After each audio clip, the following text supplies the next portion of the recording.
Recorded March 6, 2024. Welcome to the Microsoft Security Insight Pod Show. I am your host, Mr. Roy. Welcome to Fantasy Island. I Smiles, always want to everyone. say that. Smiles. Smiles, everyone. Smiles. I gotta Hey. say, I like the extra bit of music that I you do too. brought, I do too. right? We Like may it have just, to keep it. Yeah. yeah, we may I have to. think so. It flows nicer, I think. Yeah, and yeah, it's nice. It's nice. Great job, Rod, as usual. Our pre and post production man of the hour. We He appreciate it. is. I mean, he could have a career in, showbiz. Be up Or there marketing. running. Well, yeah, Who's marketing. to say I Winter don't Bloom, already? Yeah. Ooh, marketing. You I don't know know. about that. That's almost as bad as a salesperson. I don't know. Yeah, who's a Hey. salesperson here? Yeah, don't Yeah. don't insult Brody like that, man. So All right. we're good. All right, Brody. Hey, it's sort of like deja vu. To our listeners, supporters, viewers, welcome to the second show of the week. I know we threw some of you off by having a out of band show on Monday, but hey, it is Global Women and Cybersecurity Month, and we are on our second show with our esteemed guest, Did Real you Young. forget how to say that word? Yeah. Okay. Yeah, I I don't forgot know. how to say it. I was about to say something else. I don't multitask well. But before we get to our guest, we want to keep her in the green room. She's drinking up all the beer, eating up all the snacks and stuff like that, grabbing Maybe the just having some swag. lemons, maybe. Maybe. Yeah, that's what we should put in the green room going forward. Like Lemons. Lemons. lemons and I'll non-alcoholic tell you beer. why. I'll tell you why I said that in a little while once she comes on screen. So, Okay. Brody, this is the second time I'm going to ask you this week. I know it's Wednesday. Have you done anything interesting on this hump day so far? Well, yeah, I've been back-to-back calls all day. Actually, I hosted a Kate Proctor, who's going to be our guest on March 11th. I hosted her for an internal presentation for the Microsoft Worldwide Security Community, and that went quite well. So we did a little bit of dry run for. This is the one that 11th. will give you your promotion, right? No, For having her no. on? Oh no, no, okay. it's not. It's not. Kate's awesome though. Yeah, Kate's been at Microsoft for like 27 years, I think. Yeah, security the whole time. Wow. So Wow. got those stock options. Yeah. So yeah, that was awesome. I'm working. Yeah, I've got my standard customers. We're working with some cool stuff. You know what I started doing recently? I don't know if I told the story already. Stop me if I've told the story already. But I started working with the Pegasus team at You did not. Microsoft. I've You told did the not. story. Yeah, like some of them reached out to me, and like the Pegasus team, they help foster startups that would augment Microsoft technology, and anybody can apply to for to get the ball rolling if they've got an idea, and then a select few that are like really good, really like go up to like the next stages and get funding and whatnot. And someone just reached out to me because I was a part of the security community, and they're like, "Hey, would you join this call?" And so I've started talking with these startups that augment Microsoft's overall security compliance and identity stack, and I'm getting to like pick their brain or like politely call them out and ask them what their differentiator is. And I've actually had a couple rounds of like follow-ups from one of them to like make sure that I got it and make sure that they were on the right track. So it's actually been really rewarding because I get to bring field experience and ask those questions, and then I get experience from learning from them. And then the other win is I'll get them to present to the internal community at Microsoft so that a larger audience can then kind of grill them, ask them questions, and so it's really cool. Yeah. I don't think a lot of our audience or our listeners or watchers do know, but you do run a significant portion of our internal presentations, don't you? Little I try. community. Yeah. Well, we've got a whole group of volunteers, which is great. Actually, 5 more people put up their hands. And last night at 9 p.m., I took a call with someone from India who was interested. I was a little late to the call because I'm not used to taking 9 p.m. calls. Did they ask for your credit card number before they would answer? No. Okay. Yeah, that's Just making sure. yeah. That program is. I've heard of it. I didn't really understand what it was for. I think that it also maybe funnels them off into the Microsoft philanthropy or startup. I forget the name of what it used to be, but that type of program has been around since Mark Rabinovich. It didn't have an official thing because that's sort of how cisternals, right? When they started building these complementary tools. But this is more formal. I thought it was totally something different. I didn't know it was called Codename Pegasus, but that makes sense. And then you look at it, and it looks like a farm system for startups to building companies to possible acquisitions. I mean, if you just have pie in the sky aspirations, right? I mean, shoot for the thing. But we have some individuals that are friends of the show and are, MVPs that if they were, startup companies and official business entities that they would be part of. Think Morton. Think about all the content he's produced and all the tools that he's produced. If he was to commercialize it or monetize it, he could create a subset of tools, man, that are awesome, right? No doubt. Yeah. Looks like it's only about a year old too, by the way. Looks like it was launched in May of last year. So yeah. Okay. Gary Bussey. Think about Gary Bussey. Oh right? yeah. What he could bring to the thing, right? And all these folks that are coming on the show, hell, we got one on here. Look at Rod Trent. What do I do? Right. You got it. I'm also going to link so Rod, you linked the Pegasus info page, and then the Founders Hub was what I was thinking of that was shown. Okay. And you can log in there and sign in with your LinkedIn, and anybody can bring an idea forward, as a potential idea, right? Fill a need that's not being fulfilled right now, and you kind of work with Microsoft along the way. And like so far, these organizations I've talked to, like they're very keen to like work directly with Microsoft customers, but you can tell they integrate with other customers as well, and or other providers as well, and that's really cool. But yeah, one of them does like end-to-end CI/CD integration, testing, security analysis, which isn't something that Microsoft does end-to-end. We do like GitHub Advanced Security for some static code analysis, but not throughout the entire the entire CI/CD pipeline. And I'm not like the best individual in terms of development, so I won't have all the details. But so that was really interesting. And then another group, I don't think I can say their name, so I'll just like not. Another group, it was a way of analyzing data and not necessarily just looking for things like social insurance numbers or like passport numbers, but actually like finding patterns of correlation in certain subsets of data. And so they would find things like, hey, large mega company, did you know that you had like 4% of your data estate was recipes? And like, no, we didn't know that, and they found out that a segment of the organization like had an offshoot that was managing this restaurant chain, and they had some like top secret recipes, I suppose, and they didn't know that they had that, so now they can protect them along with all the other required data. So it's just like really interesting stuff that again augments. It's So I'm learning a ton. Yeah. Sorry to take all the time there. Oh, you're fine. I can think of one person that I'm going to send this over to, Gene. Right, Gene. Yeah. Oh yeah. Yeah. No doubt. He should be all over this, right? And matter of fact, I have my my monthly call with him tomorrow, just to check in and see how he's doing. He doesn't call me anymore. He doesn't call me anymore. He's too famous. Yeah. So I'll go and then we'll let Rod close it out before we get our guest on. We're already at 10 past. Working on something interesting, and I can't quite figure out whether I found a feature bug that why it looks like a bug, maybe a feature. So you guys have heard my whole thing and building the lab, and I got everything out, and I finally got it working. My virtual machine, my VMware host is kicking butt right now with the latest stuff. Thank again, Trevor, for that. Recreated everything. So I said, never again will one of my domain controllers be virtualized. I don't have at least 2 physical. And so I said, I got to go in and clean up all the FSMO roles and pull it all out. But evidently I didn't have to because I must have decommissioned that domain controller.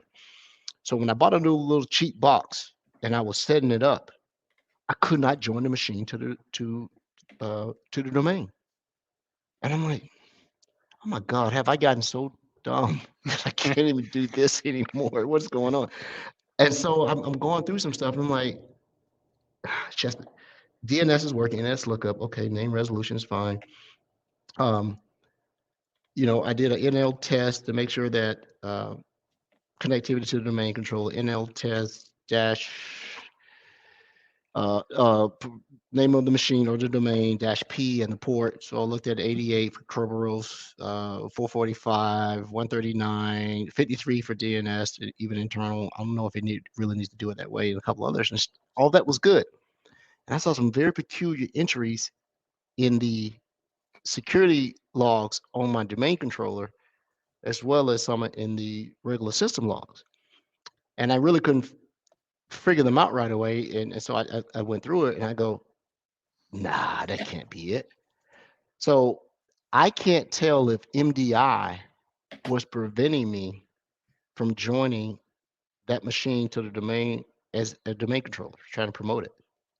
And so when I finally went in and looked at a couple of things, I go, I didn't know they installed all this. So I blew everything away again, yet again, and now I'm taking screenshots and record it. And if it is, I will write it up and I want to show everybody. It's pretty intuitive. And I don't think a lot of people know what happens when you enroll your machine in Azure Arc and or MDE um, from Defender for Cloud, some of the other things that they install. So shame on me for not. Yeah. Okay. Yes. They being the default policies that you haven't managed yet. Yes. Just blame it on DNS. Everybody else They, does. the administrators of your tenant, you. Okay. Yeah. All right. So okay. Actually, that's a good topic. I'm dealing with that now. That is a good topic. You can always blame Frank, though. So. Well, yeah. Frank called me today and he hooked me up with something that was really, really cool. Big shout out to you, Frank. This is the regular time. So that's what I worked on. Rod, what about you? All right, I'm going to be real quick, but I got a couple things. One that leads into discussion with our super special guest today. First thing, this past weekend, we finalized the GitHub repository for the definitive guide for KQL from Microsoft Press that comes out in June. There's over 500 queries as part of this GitHub repo that comes with this book, and I would say probably 250 of them have been donated by the product teams within Microsoft, things that they use to help customers, things that they actually use internally. So you get access to all this stuff. It's pretty cool. The other thing I want to talk about really, really quick before we bring on here we go. Can we share it? Yes. So I've been talking about this recently a lot. Prompting for Copilot for Security. Maria's not even seen. Oh, I'm sorry. I mentioned our guest's name before she's even on. Our guest has not even seen this yet. This is just a framework, something I'm working on. If you're familiar with what Mad Libs are, very similar in that you're trying to create proper prompts, right? So if you look at this right here, I'm just goofing off. I'm just kind of starting the process of this. I just put laid the framework yesterday. The goal here is to put all of the words over here that's contained in a dictionary somewhere that you can select the right words to pop into these, and it'll give you little confirmations that you have created a proper prompt that will work potentially in Copilot for Security. So cool. That's fun. Messing with that. Yeah. That's nice. The reason why I wanted to lead into our discussion with our esteemed guest is because she does come from the Copilot for Security CXC team at Microsoft. Welcome, Maria. Would you like to introduce yourself? Because if I try, I will totally botch it up. Sure. Hi, everyone. Thanks for inviting me to the show today. My name is Maria Young. I am a product manager on the Customer Experience Engineering team, the CXC team, and my product is Copilot for Security. So very excited to be here today. Thank you for inviting me. Nice. Okay. All right. So we'll we'll prevent people in chat from asking costing and licensing questions. Not happening today, people. But Maria, we're really excited to have you on because, like, internally at Microsoft, especially in the security service line, like, we're all just going bonkers. Can't wait to get our hands on this more. Big time customers are already playing with it and providing a lot of feedback. I mean, like, what's really the most exciting thing that you've been hearing about or working on lately with regards to Copilot for Security that you can talk about? That you're allowed to talk about. Yeah, definitely. The most exciting thing, and it's not even really product specific, is working with people who are really excited about the prospect of all of this new AI technology that's coming out, particularly in the cybersecurity space. So I feel like we're in this situation where the entire world is learning right now. This is new for all of us, right? So the customers the organizations that I work with who are excited about it and want to partner with us and see where this product is going, that's where I get most excited when they're excited about it. And I love hearing their feedback and their ideas too. Our team, I think, is fantastic with coming up with ideas that we think will add value to customers' lives, like whether it's a the quality of life increase for our customers, or just we think of these features, but until we really talk to the customers and see what they think would be helpful, or we ask them, oh, okay, how would you like that to work if they don't like something? That's where I get most excited. So I know that's not directly an answer about the product, but that is I what's think that's a great exciting answer. about it. And that's, You- that's agile methodology development, right? You're soliciting feedback, you're getting real-time feedback, you're working on it. I mean, that's really cool. So thank you. And they take Sorry, the Ron. feedback and put it in Copilot to get an answer. there you go. That's what they do, Or they're right? like, hey, what should I ask to add as a feature? Yeah. What How should I many ask? how many of those customer requests do you just have to turn the camera off for a minute and shake your head? No, I actually, I'm learning with the customers. I've been working on Copilot for security since I want to say January of last year, so a little bit over a year now. So I was one of the early people on the team, but there's always so much to learn, right? Even though I was one of the first CXC team members on this product, I'm learning constantly. So sometimes they ask questions, and even if they might be like a silly question or something, I still think like, well, maybe, I'm considering everything. If any comments are valid. Cool. Now, were you always in like security or cybersecurity? Did that help with Copilot or? No, actually, I kind of got into security by accident. All of us Go did, on. probably. Yeah. Probably. I never intended to be in cybersecurity. I actually, not to give a full history, but I went to Penn State. I don't know if anyone watching went to Penn State. We are at the College of Information Sciences and Technology, and there were two majors in this school. I don't know, since I graduated, they probably have more, but they had the Information Sciences and Technology major, the IST major, and then they had a Security and Risk Analysis major, the SRA major. And a lot of my friends were in that SRA major, and they all went on to become, cybersecurity consultants or pen testers, or they all kind of like knew that they wanted to be in the cybersecurity field. I had no idea what I wanted to do, so I went the more general route. And then I got hired by Microsoft right out of school 10 years ago already. And they put me in consulting. So I was doing Exchange Online migrations. I was doing Intune deployments.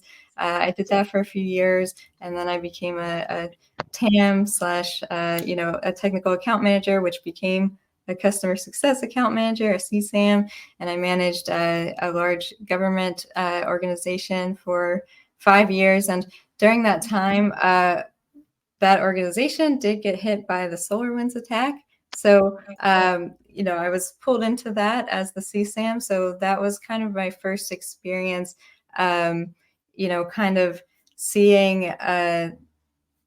an incident response happen in real time. I got the call on a Friday night at 9 p.m. my time, like, hey, you need to get online. This is happening. We had to do briefs. We had to bring in the DART team, the detection and response team at Microsoft.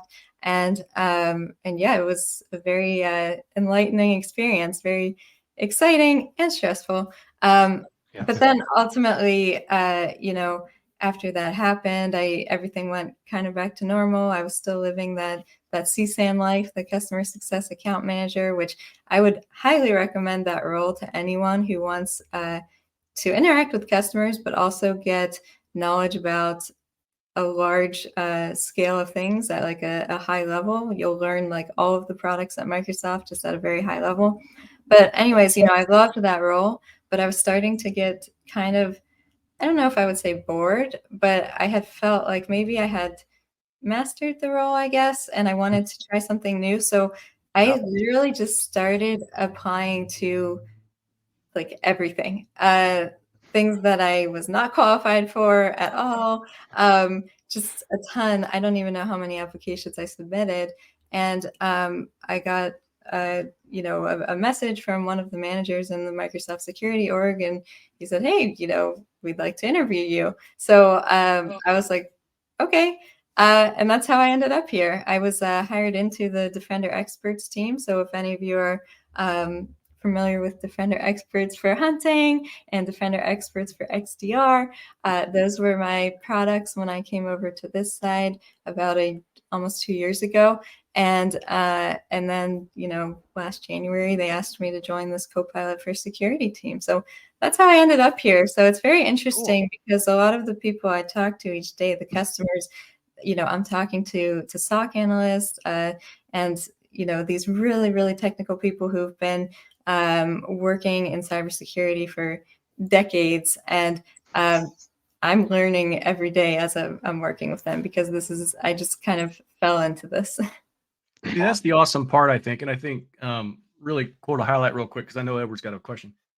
Is one of the things about working at Microsoft. I wrote a blog post about how to get a job at Microsoft a little while back, and I get responses from that a lot. People are like, "Oh, I didn't know this," but when you work at Microsoft, they sort of kind of expect you to work a role maybe 2 years, and if you've been there for longer than that, you should actually be looking, because you don't want to become stagnant. You don't want to become one of those people that stop learning. So Microsoft is like one of the best environments to keep learning, because there's so much and things change so quickly. Yeah, I have to agree with you. I think the only time that's an exception is maybe if you're in a, really deliberate sales role and you one of the rainmakers, right? They want to keep you in that role unless you want to go up the ladder to manage other sales professionals in the field. So, Maria, I knew of you. I don't know if you know that I'm a global, I'm a GBB for Defender Experts. Mm-hmm. So I'm working on that team, but you had already transitioned off before the GBB team had been created, and then CX6 team has sort of done a little revamp. But I knew of your team and people on that team. I knew Keith before the role. I knew Steve Lee before the role. I work a lot with Ray now, so very cool to see some of your names on some of the artifacts. And I'm like, who's this person? Right? So Yeah, now I know who it is, right? that's fun. And it's fun now. We can talk about it on a later show. We've done a few shows about it. Steve has come on. But you said something that was interesting. Two things. One of the things you said, I apply for everything. So I'll applaud you on two things. Your, professional and career courage to apply for things that you said it yourself. I knew I wasn't qualified for it, but I'm going to go for it. Yeah. And you still have some people who are very senior that are afraid because they believe that when they read the JD, you have to check every box, right? That's to our listeners. When you see a job description, the goal is not to fill every box. It is that when you are ready to transition, you have checked every box. I've said it on the show before. I've not been qualified for every job I've got, but by the time I leave, I'm overqualified, right? And that's how you go. But I love to see you. But you're one of the many people that say they sort of back into cybersecurity, even though you have some peers that went directly into it. Um, do you have any regrets for not going directly into it now that you've gotten the security bug? No, when I started out, and like I mentioned, I got hired fresh out of college to Microsoft, and they said, you're going to be doing Exchange Online migrations. And I said, what's Exchange? I literally Oh God. knew nothing. If any of my former customers who I did their Exchange migrations are listening, I promise I had senior consultants helping me and advising me. But I going through consulting first and being a CSAM, it really taught me a lot about infrastructure, how things work in the IT world in general. And I'm really glad that I got that kind of base before transitioning into cybersecurity. So no, I don't have any regrets about not starting there from the beginning. Wow. What is it that you Exchange actually Online wanted to do? migrations. Oh, sorry. Yeah. What is it that you actually wanted to do before everybody has that idea. I wanted to be a park ranger. I'm so much far from that. So Astronaut. yeah, You there mean go. like Astronomer. before I was in college, what I wanted to do? Maybe even through college, because sometimes I think it's like halfway through college that little bell goes off, like that's what I want to do. Or Well, I don't know. The before college, I had decided, like probably freshman year of high school, I decided I'm going to be a developer and I'm going to go to MIT, right? Like that was that was my thing, and then sophomore year of high school, I took my first Java class and I said, I am not understanding this at all. Like, I have no idea what is going on. You're saying classes, objects. I don't know what that is. So very quickly, I was like, maybe I got to try something else. But I still wanted to stay in technology. So that's why I majored in information sciences and technology. And the good thing about that major was you don't really have to know what you want to do. A lot of people in that major go into consulting to start, just like I did. And others go into software engineering type roles. Some people go into something completely unrelated to technology, so it kind of leaves it open. My favorite thing so far in technology is, human computer design, UX, that type of interaction, I think is very special. That's my favorite thing. But to answer the question about, what did I want to go into or what do I want to go into?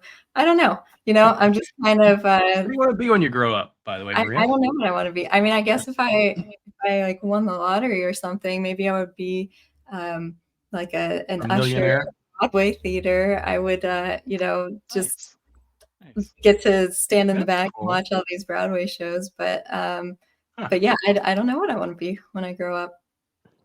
Good That question, is Rod. interesting. I've been in the industry for a long time. Edward and I have. Brody's still, I think he's like, I don't know, he's still 20. But Thank I've you. had, Go on. even through my whole career, I don't think I've ever done exactly what I wanted to do. Right. Which is, Yeah. but in respect to what I do, there are pieces of it where I can apply those things that I'm good at, my skill sets. Right. So even in your role now, you're talking about the UX and stuff like that, because when you talk about Copilot for security, a lot of that you're working with customers, like, well, it should do this and this should be here. And so part of that is that UX experience that you're kind of looking at, right? So you are able to apply those skills or those skill sets to your existing role. Because me, at my core, I'm a writer. I just love creating good content. And even in this role, at the end of the day, if I've created content, I feel good no matter what else I've done. So I've applied that skill set and that makes me feel fulfilled. So. Yeah, definitely. I've seen your blog posts and everything. Definitely. Nobody reads them. Nobody reads them. I signed up just to pump his numbers up, and my me email too. bin is overflowing. And Rod actually said something interesting. Maybe Marie, you can help. Rod goes in his in a recent blog post. Yes, you actually need to learn KQL even if you have Copilot for security. So how wrong or right is Rod, Maria? Well, I'll be the first to admit that I'm not great at KQL. I'm like a beginner KQL person. And a lot of the customers that I talk to who are using Copilot for security. So in Copilot for security, we have a skill called natural language to KQL, NL to KQL. So basically you can ask it a question in natural language, like, what were the last 10 user logins, for example, and it will generate a KQL query for you and run that. So I think, it really depends, because on one hand, you have to watch for fabrications.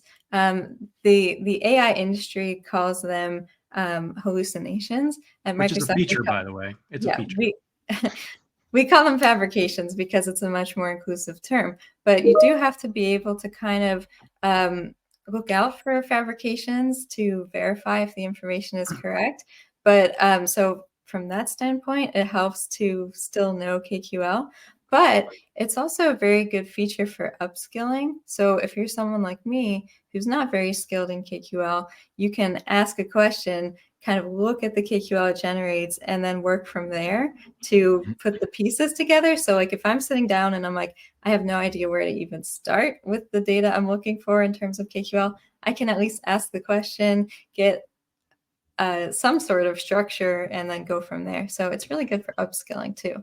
Well, and I think that's kind of the important thing to highlight, is that because Copilot for security is connected, right, to potentially your environment, that it will know the data sources that you actually have. So that in Sentinel, you normally query security event table, you have, office activity table, those common tables, and it knows about that stuff. So other than sticking something in ChatGPT and asking for a KQL query and it just coming up with its own data structure. At least it knows that, right? So I think the important thing to highlight is no matter how good your tool is, I don't care what tool you're using. Copilot for Security is amazing. It's awesome.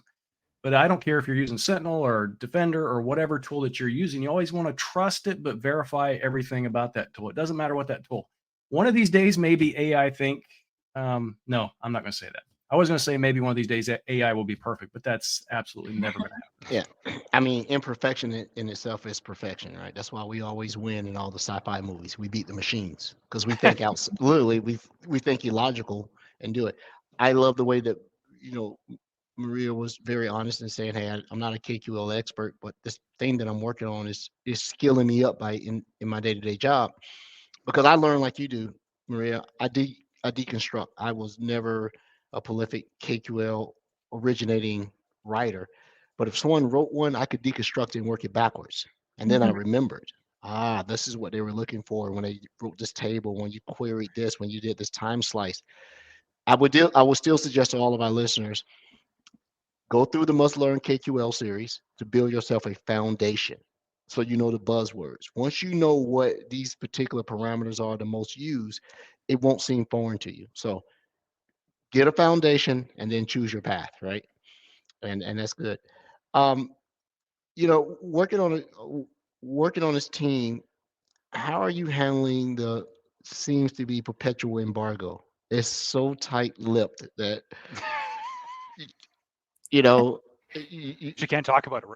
Well, it was, it was kind of difficult at the beginning when I first joined the team, before we even announced the product at Microsoft Secure last year.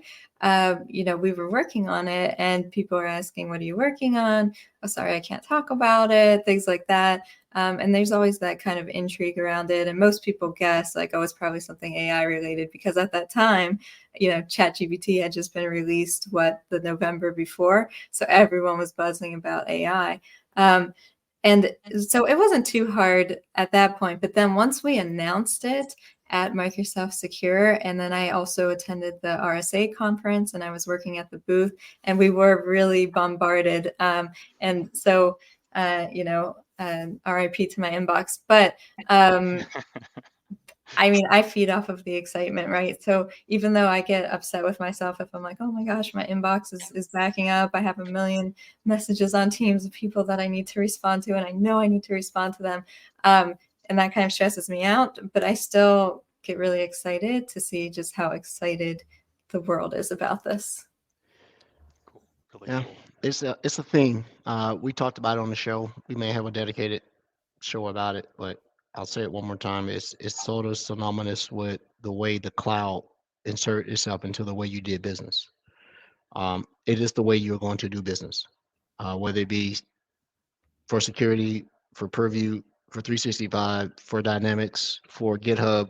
It's going to be the way that you do business.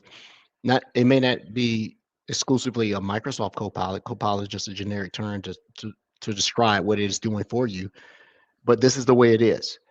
And all the people that resisted going to the cloud, I'm not going to the cloud. What's the cloud? What's all this? No, where are they now? Right. So this is. I'm not using AI in my environment. What's a Copilot? Well, and I think that's the important thing to highlight here is Copilot is what? It's not the pilot. It's someone that comes alongside.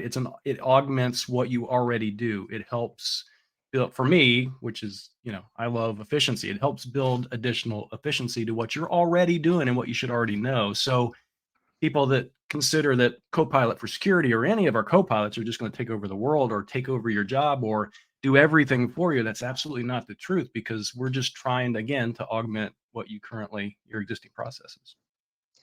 And the thing that is so close metaphorically is the actual act of flying. Planes can fly themselves. Ask any pilots out there to do it. They need humans to essentially take off. A plane can almost land itself, right? When they do course corrections, altitude changes, destination stuff, this is not, someone pulling on the stick in World War II and pulling this and driving. They make a couple of adjustments to it, right? That's why you still have a pilot and you still have a first officer. Oddly enough, they don't call them co-pilots in the airline industry anymore. first officers, right? I wonder Yeah. where that came All from. right. Yeah, that's Fun. right. Yeah, Maria, a few folks have asked, okay, so like help me like other than the fact we're all excited about it because we've seen it and we've seen iterations of it, and it helps learn. It helps people with accessibility issues who maybe not be able to type query languages and they can just speak and request information, for instance. It's helping security professionals. It's augmenting teams, but like in your opinion, what's the return on investment that organizations should be looking for or understanding when it comes to why security copilot or copilot for security would be good for your org, and how that would better everyone? Yeah, I mean, there's so many, and not really in any particular order, but you already listed a bunch of them. One, if you want to be on like the bleeding edge, which I hate that term, but if you want if you want to be on the bleeding edge and be an early adopter, then there is going to be this kind of paradigm shift. I think the same that we saw with the internet and mobile phones and the cloud, everything that happens. And I do think that there's a benefit to being an early adopter, because then, years later, as other organizations are struggling, you're already good. You're like, okay, I understand all of this. I put the work in ahead of time, and now my organization is benefiting instead of, trying to catch up. So that's one big thing. Upskilling, I think, is extremely important. I even use the product to learn KQL. We also have a feature called Script Analyzer that's very popular, and you can paste in like any script. Particularly, it does really well with PowerShell scripts, and it tells you what that script does. It kind of breaks it down for you line by line. So that's a huge, huge time saver, not just for people who are upskilling and trying to learn, but it saves so much time. Like, let's say that like there's a huge script that you need to figure out what's going on. And we know that adversaries are bad actors. They like to put just a bunch of little things in their scripts that don't really do anything, but they're trying to make it complex to throw us off. With Script Analyzer, it can take, it can save you hours of trying to decode what the script is. So it saves a ton of time. Even I've seen, really senior analysts say like, oh yeah, I used to take a script and paste it into Notepad++ and try to go through it line by line and figure out what the script is doing. Well, Copilot for Security can do that in a matter of seconds or minutes, depending on how enormous the script is. But so huge time saver, huge value in upskilling. Accessibility is a huge passion of mine. I know, Brody, you mentioned that earlier, and we are building in more accessibility features into it. So, that's one thing that I'm really looking forward into the future, making the product really easy to use. People with disabilities will be able to use it. And so I think, those are my main selling points, I guess, at this time in history. I think and I'll just add to that, and then we'll get back to the kind of the women in cyber stuff, because anytime we talk about AI and Copilot for Security, we just kind of get waylaid and the discussion goes that way. I think one of the other things I think is important that people don't really understand is that as an analyst, you assume you know your environment, right? So you assume that this CEO or CIO is always the person that does that weird thing that you have to lock their account out and go try to mitigate whatever they've clicked on. But an augmenter or a copilot in this case comes along and it reviews things from a different perspective, an unbiased view. So that CEO that you just assumed it had to be that person, it actually could have been somebody else. And you just applied your own biases to that. And now you've got something that has impacted your entire environment because you were looking somewhere else. So a tool like Copilot for Security is going to, again, come alongside and provide a different perspective and view to as well. So, good call, Rod. The other thing, I just kind of want to get back to the women in cyber, because Maria, super awesome that you're here, and I appreciate you being here. We'll talk about the lemons a little bit later, because I think Brody had some questions. Yeah, I do see, not to interrupt you, but I'm looking in the chat about accessibility not being a selling point. I do very much disagree with that. A lot of people do have hidden disabilities that people don't necessarily notice when they first look at you, myself included. But so I did just want to call that out, that it is a selling point. But another one that I'll bring up that just came to mind is that it's important for us as the defenders to use AI to protect ourselves, because the adversaries, the nation state actors, they are also using AI to attack us, right? Like, for example, phishing incidents have become much more convincing, right? Because like we all take training every year to learn how to find phishing incidents, right? Like, oh, if the email has misspelled words, bad grammar, etc. Well, now bad actors are using AI to make more convincing attacks. So that's a huge selling point too. Mm-hmm. All right, now we can move on to the M365 guy appreciated that response. So that I think we're good. No, I appreciate that. Everybody, I tell you, everybody is interested in Copilot for Security. We are going to know very, very soon about everything. So people just hold on Soon. a little bit Soon longer. in air quotes. Yes. Yeah. But Maria, you talked about, going to Penn State and trying to determine what you wanted to, and you're still kind of trying to determine what you want to do with your life. But from a mentoring or from that perspective, what would you recommend potentially to young women who aspire to get into cybersecurity? What kind of steps that they would take, even high school, college, whatever it happens to be? You mentioned yourself that you could just kind of backed into cybersecurity, but I'm sure there are a lot of folks that are actually interested in it. I think sometimes there's, even my daughter has this sense she wants to be a developer, but Yeah. it is kind of a difficult sometimes road. But even cybersecurity, sometimes I think it seems kind of a difficult path, and it doesn't have to be. But what would you recommend for young women that would love to get into cybersecurity, or if they should? How about that? Yeah. Well, I would say, first of all, if you have any interest in it, it's definitely worth pursuing, and at least learning about it.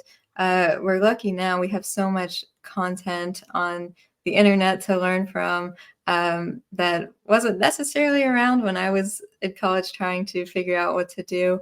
But I think that some steps that you can take are, Microsoft actually has a ton of free learning resources to learn the basics of cybersecurity. I would also highly recommend, and I actually have a study guide here, We got a the study guide. Security Plus exam.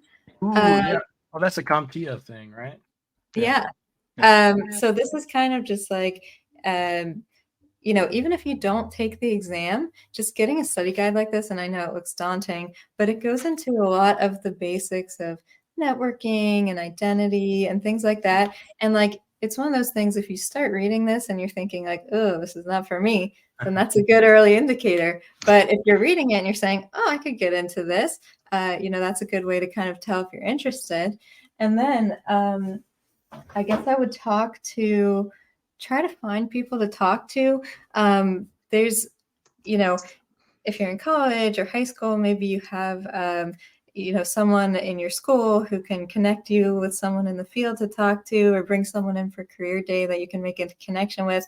LinkedIn is a great resource now. I've definitely reached out to people randomly on LinkedIn, like, hey, what you do looks really exciting. Like, I'd love to talk to you about it if you're available. And sometimes that works, sometimes it doesn't. But I would say just explore. There are some challenges with being a woman in tech, right? There's not a lot of women in the field.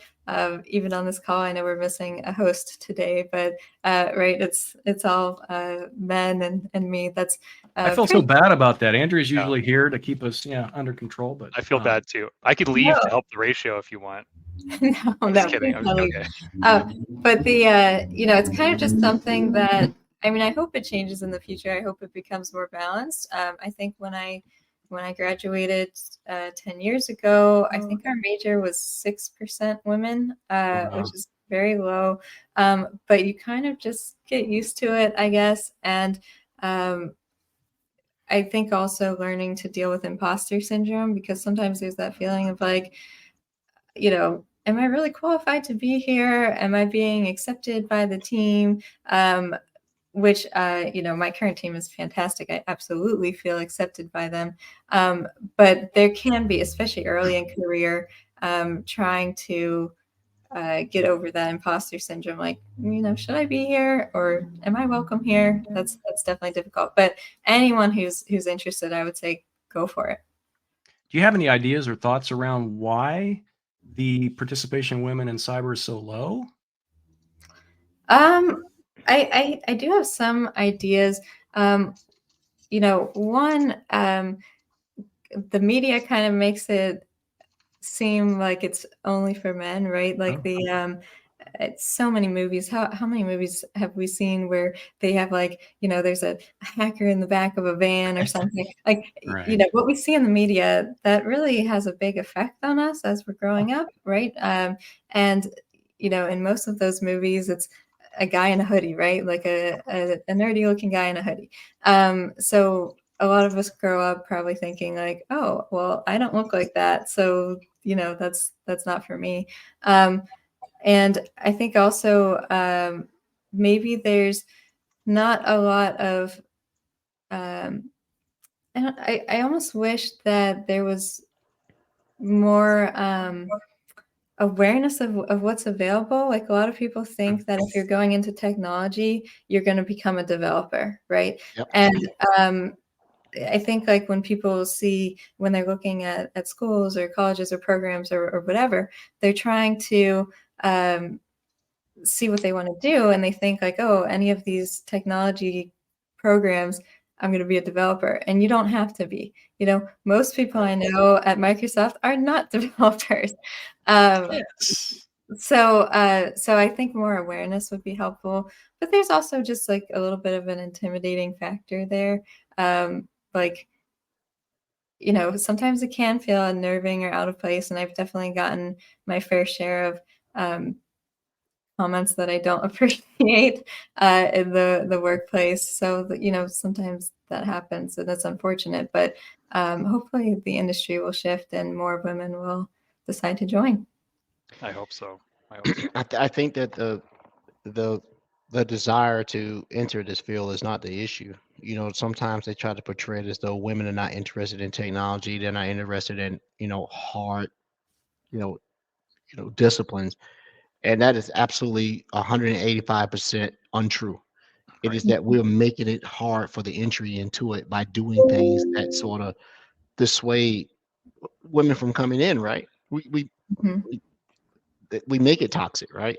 You go to these conferences or you look at the way things are portrayed, and then you look at things that sort of influence us subconsciously. You gave the reference to um, movies, right? I think the movie that got it right closer to most was they had more women as hackers on, what was that? Mr. Robot, right? Yes, that's a great series. Yeah. Yeah, and so it shows that we're not talking about physical attributes. We're talking about mental dexterity, and I'm, women are equal, right? We can come in and do these things. We have to have a more inclusive environment so that we're not trying to dissuade. We will let people come in and figure out if this is their jive or not. They may say, maybe I thought this was going to be more developing. I want to write code, right? Well, give people that chance. So, Yes. um, Agreed. and I think, not that the females that are in the industry are not doing it. I believe that some of them are afraid to uplift, right? Because maybe you like, oh, I don't want anybody to go through the things I went through. But that's exactly what you should have people doing. You should have them come in and you should make it easier for them, right? I Yeah. am always promoting any STEM or STEAM that has young ladies that are interested in getting technology. We talked about it on the show. You will find the experience enlightening with the amount of information exchange and stuff like that. So continue to do what you do. You know, people are looking up to you, whether they tell you or not. They are, right? Even within the organization. So I love it. I love it. Yeah. Well, the other thing is you mentioned there were challenges even at Microsoft. And I think when we're talking about mentoring and giving young women, ideas on how they can accomplish this, what are some of the recommendations you can give about overcoming those things? Because obviously I think we all kind of face that every once in a while, but I think from women perspective, I think it's definitely a Yeah. lot more. So how did you? Well, it can be hard because there's a lot of unconscious bias. Like for example, a lot of women, myself included, we try not to come off very strongly, right? Because then sometimes we can be seen as, defensive or bossy or, hard to work with, right? Sometimes those labels are applied to women, unfortunately. But then if a man acts the same way and is very firm in his convictions and what he's saying, oftentimes he's portrayed as a leader, right? So it's kind of hard to overcome those, and it can be difficult to kind of stand up for yourself. But what really helps is having men on the team who are allies and who build you up. Like, for example, I've been in meetings before where I've said something and everyone's just kind of like, oh, okay. And then like, a man will say the same thing and everyone's like, that's a great idea. And I'm like, I just said that 5 minutes ago. Oh But boy. then, but it changes completely if someone kind of advocates and says, "Oh, she just said that." Like, it kind of like makes it feel a little bit better and more recognized as bringing value to the team. So these things do happen. I had another situation where a customer, actually, I was alone in a conference room and a customer came in and said some very offensive things to me about my marital status and my weight and things like that. And I was very upset. I was crying. I must have been like 24 years old at this time, or 25 maybe. And my team got back from lunch and they were all men, and they just did such a great job of like, who said this to you, and really just making me feel better. So definitely, I would say advice, stay strong. You are a good asset to your team, regardless of any challenges you might face. And also look for your team to help you out, and to if you kind of like the slogan you always see in airports: if you see something, say something. So I guess that's the advice I have for that question. Well, I think we never even think about the other side of that. So, we have these every March we have Women in Cyber, and we ask, how do you overcome this stuff? And I think you gave a very good indication of the other side of it, what we can take away, because that allyship and that being an advocate, there actually are people that really care about this thing. And that's really good prescriptive guidance for us, something that we can actually take away from this to be better allies for everyone on the team, right? So that's super important. I appreciate that. Good Yeah, point, Rob. and, and, Good and, point. and do it in all aspects. Don't leave it to your professional career and the place that you operate that this type of behavior is present in just how we go about our business, right? And it starts in how you just act, right? And then it'll become natural to you when you go to the place of your employ. And we need more of that. And I can tell you for a fact, everybody on this call right now, and Andrew is definitely by de facto, we're advocates, right? We believe that there's strength in diversity and different points of view, and everybody can do our job. We work with our minds, we don't work with our backs, right? And that's how we can go about making it better. And it's still an old school game. It still is a industry that is predominantly, occupied by males and white males, um, more so in the leadership roles. I do believe that there is a progression from the bottom up of a sort, where you start to see consultants and you see this. But when you get to the leadership, where the decisions are making about how to bring in talent, how to diversify talent, how to grow talent, that's where we're getting stuck, right? Because ultimately that affects how we get people to come in and do it that way. It can be solved. The people in charge have to have an appetite for it, right? And a lot of times they don't, because of their own bigotry and their own fear. Fear. That's what it is. But I love folks that they can do it. So with all this co-pilot stuff that is consuming all the air out of the atmosphere, Yeah. do you has it had you so occupied that you don't really think about what's next, because this is still so viable right now?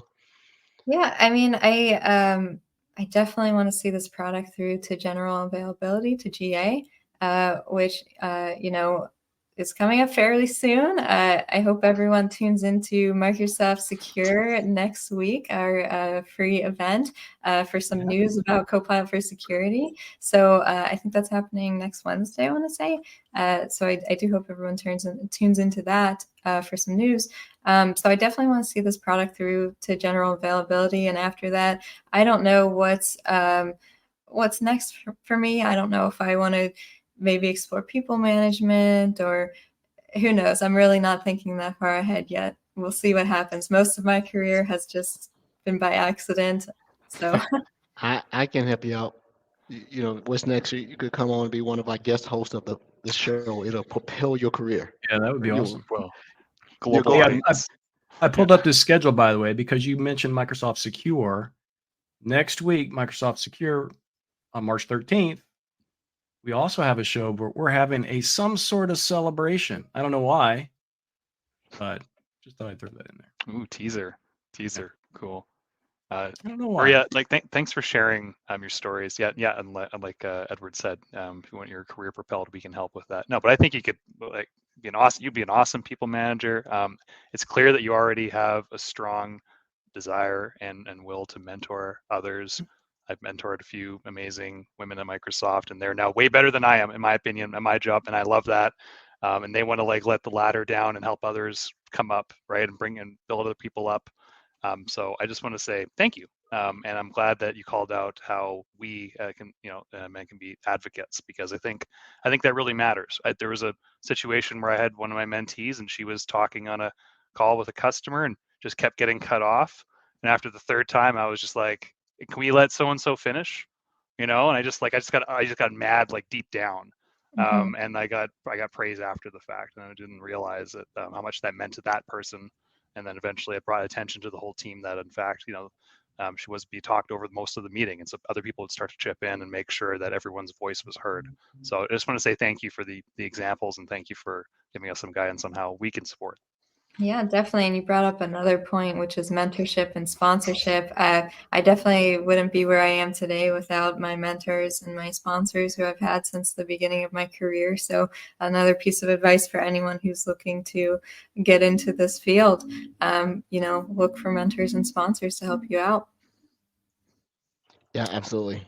Yeah, I'm working that now, and I've been real tenured in my career, but understanding the difference between a mentor and a sponsor, right?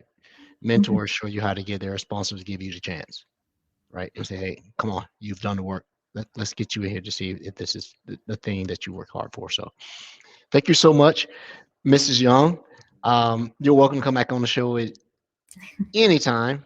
To our listeners, thanks for tuning in to our second episode of the month for Women in Cybersecurity. Please be advised that our shows are Monday and Wednesday. With the last week of the month, we are going to have 3 shows, right? Monday, Tuesday, and Wednesday. Yeah. And Wednesday. We get it I'm gonna get done. so sick of you We got guys. a surprise in the middle of the month for the history of the show. And we're going to bring more guests on who are going to have more perspective and more advice, and just it's a good month. So thanks, everyone. I would say same time next week. It is, but also Monday.